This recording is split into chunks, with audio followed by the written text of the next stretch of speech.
मैंने second portion complete कर लिया था, मतलब क्वेश्चन नंबर 2 कंप्लीट हो गया था। आज हमारे पास है एक्सरसाइज 1.1 का क्वेश्चन मेथड और हमारा फर्स्ट चैप्टर चल रहा है रियल नंबर क्लास 10। तो अभी हमारे पास क्वेश्चन मेथड है, तो हम स्टार्ट करते हैं। Find the LCM and HCF of following integers by applying the prime factorisation method.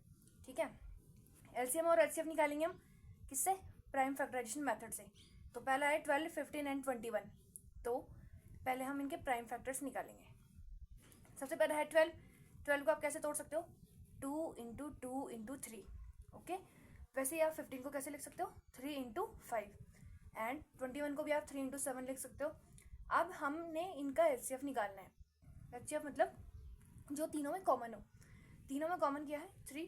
ठीक है, तो हम उसके बाद एलसीएम निकालेंगे किसका? 12, 15 और 21 का। तो ये हो जाएगा कितना? 2 इंटू 2 इंटू 3 इंटू 5 इंटू 7। ये जो बच गया सारा ये यहाँ आ जाएगा। और 3 तो इनमें एक ही बार कॉमन है, मतलब तीनों में एक चीज़ कॉमन है 3। तो ये सब आप मल्टीप्लाई करके 420 लिख सकते हो। उसके बाद एलसीएम क्या हो जाएगा? 12, 15 और 21 का 420। तो फर्स्ट वाला पोर्शन हमारा कंप्लीट हो गया है। अब हमारे पास में है बी पोर्शन 17, 23 और 29। तो इसके हम प्राइम फैक्टर्स करेंगे। तो 17, 23 और 29 के प्राइम फैक्टराइजेशन कर रखे मैंने यहाँ पे। आप इसको 17 इंटू 1 लिख सकते हो क्योंकि ये किसी की टेबल में नहीं जाता है। वैसे ही 23 को भी लिख सकते हो 23 इंटू 1। एंड वैसे ही 29 को भी लिख सकते हैं 29 इंटू 1। तो एलसीएफ जो जाएगा इन तीनों में क्या कॉमन है? 1। और एलसीएम जो ये तीनों को मल्टीप्लाई करके लिख देंगे यहाँ पे, जो बच गया 17, 23, 29। तो इन तीनों को मल्टीप्लाई करके आ जाएगा 11,339। इसी के साथ में बी वाला पोर्शन होता है कंप्लीट। अब हम करेंगे सी वाला। तो ये है 8, 9 एंड 25। तो पहले आप प्राइम फैक्टराइजेशन करोगे जैसे मैंने बताया था अभी आपको। तो 8 को आप पहले तोड़ लोगे तो ये हो जाएगा 2 इंटू 2 इंटू 2। वैसे आप 9 को भी तोड़ लोगे 3 इंटू 3। और वैसे आप 25 को भी तोड़ लोगे 5 इंटू 5। ये हमने प्राइम फैक्टर्स कर दिए। अभी इसमें तो कुछ भी कॉमन है नहीं एचसीएफ ऑफ 8, 9 और 25 में। तो इन तीनों में जब कोई कॉमन नहीं आता है तो उसका आंसर होता है 1। ठीक है, और एलसीएम में आप 8, 9 और 25 में सब जो है ना बचा हुआ सबको लिख दोगे यहाँ पे और सबको मल्टीप्लाई करके कितना आ जाएगा? 1800। तो ये हमारा क्वेश्चन नंबर 3 कंप्लीट हो गया है। अब हम करेंगे क्वेश्चन नंबर 4। तो क्वेश्चन नंबर 4 दे रखा है गिवन दैट एचसीएफ 306, 657 कितना दे रखा है आपको? 9। और हमें निकालना है एलसीएम। ठीक है, तो हमें ये चीज़ दे रखी है जो एचसीएफ होता है, ठीक है, 2 नंबर का, वो कितना दे रखा है? 306 और 657 का वो दे रखा है आपको 9। ठीक है, हमें एलसीएम निकालना है। तो ये चीज़ हमें पता है कि एलसीएम इंटू एचसीएफ जो है 2 नंबर के प्रोडक्ट के बराबर होता है। ओके, फिर हम सब्स्टिट्यूट करेंगे, उसमें वैल्यू पुट करेंगे। एलसीएम तो वैसे ही रहने देंगे ना, क्योंकि एलसीएम हमने निकालना है। इंटू एचसीएफ कितना है? 9 इज इक्वल टू 306 इंटू 657। तो एलसीएम इज इक्वल टू, ये दोनों को मल्टीप्लाई कर लोगे और ये मल्टीप्लाई में था ना, ये चले जाएगा डिवाइड में।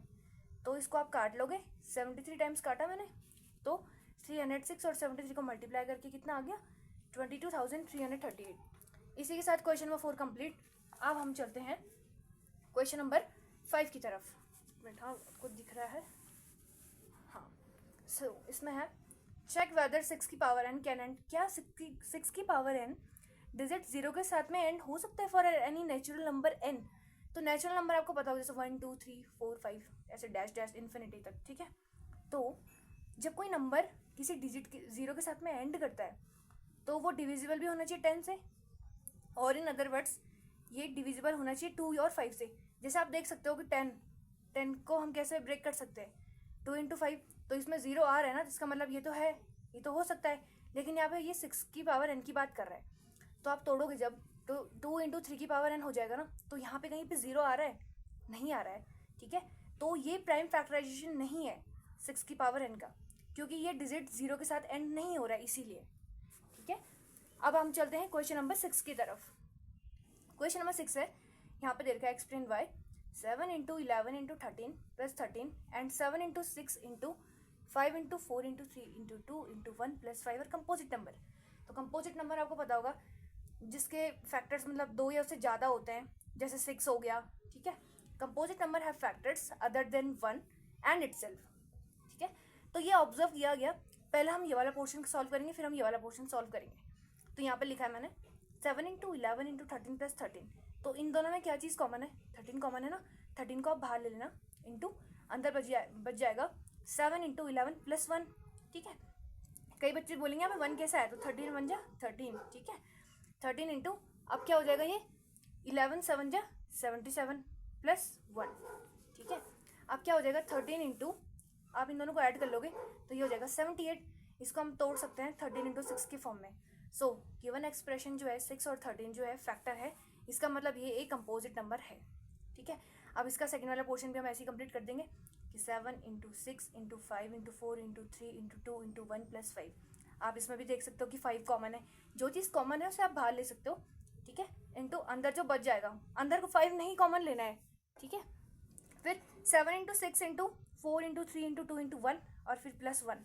अब आप इन सबको मल्टीप्लाई करोगे, 1 को ऐड नहीं करोगे, 1 अलग अलग है, ठीक है।